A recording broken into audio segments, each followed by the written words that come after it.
রোগীর হামলায় জখম মুর্শিদাবাদ মেডিকেল কলেজ হাসপাতালের এক চিকিৎসক। শুক্রবার রাতে মুর্শিদাবাদ মেডিকেল কলেজ হাসপাতালের ওই চিকিৎসক জখম হন।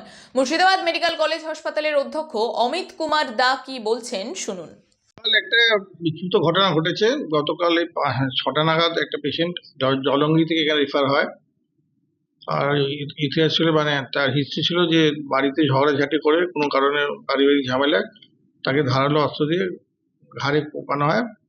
তাকে আমরা সঙ্গে সঙ্গে এমার্জেন্সি ওটিতে নিয়ে যাই এবং সেখানে আমাদের ডাক্তারবাবুরা তার স্টিচ করে সেলাই করে শুশ্রূষা আরম্ভ যখন করেছেন এমার্জেন্সি ওটিতে, পেশেন্ট হঠাৎ করেই উনি হয়তো ইরিটেটেড ছিলেন, জানি না, হঠাৎ করে উঠে সামনে একটা সিজার ছিল সেটা নিয়ে আমাদের সামনে ডাক্তারবাবু একজন এসেছিলেন অ্যাসিস্ট্যান্ট, তাকে আক্রমণ করে বসে। তার গালে একটু লেগেছে, গালে একটু কেটে গেছে এখানে, তো খুব বেশি ইনজোর্ড হয়নি, খুব গ্রেভিয়াস হার্ট নয়।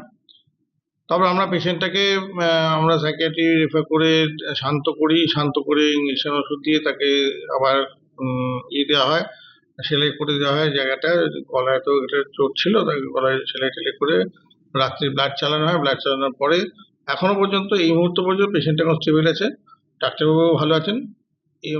কোনো ডাক্তারবাবু আক্রমণ হয়নি। এটা পরে জানা যায়, আমরা যখন হিস্ট্রি নিই, যখন জানা যায় এরকম ঘটনা আগেও ভদ্রলোক ঘটিয়েছেন। জলঙ্গির পেশেন্ট, ওনার বাড়িতেই অশান্তি, এরকম উনি মাঝে মাঝে এরকম হঠাৎ করে উত্তেজিত হয়ে পড়েন এবং এরকম অঘটন ঘটিয়ে ফেলেন। কিন্তু আমরা যেহেতু প্রস্তুত ছিলাম না, আমরা জানতাম না, এবং যেহেতু এমার্জেন্সি কেস ছিল, প্রাণে বাঁচানোর কেস ছিল, আমরা সঙ্গে সঙ্গেই তাকে এমার্জেন্সি ওটিতে ট্রিটমেন্ট করতে আরম্ভ করে দিয়েছিলাম। আমাদের ডাক্তারবাবুরা করেছিলেন, কিন্তু আনফর্চুনেটলি একটা ছোট্ট একটা দুর্ঘটনা ঘটে যায়। জলঙ্গির ওই মানসিক ভারসাম্যহীন রোগীকে তার বাবা হাসুয়ার কোপ মারে বলেই অভিযোগ।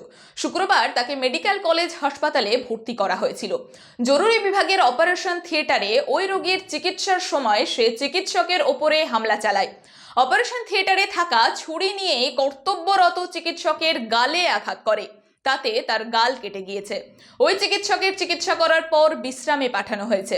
এছাড়া ওই রোগীকে ঘুমের ওষুধ দিয়ে রাখা হয়েছে, সেই সঙ্গে তাকে মানসিক বিভাগে স্থানান্তরিত করা হয়েছে।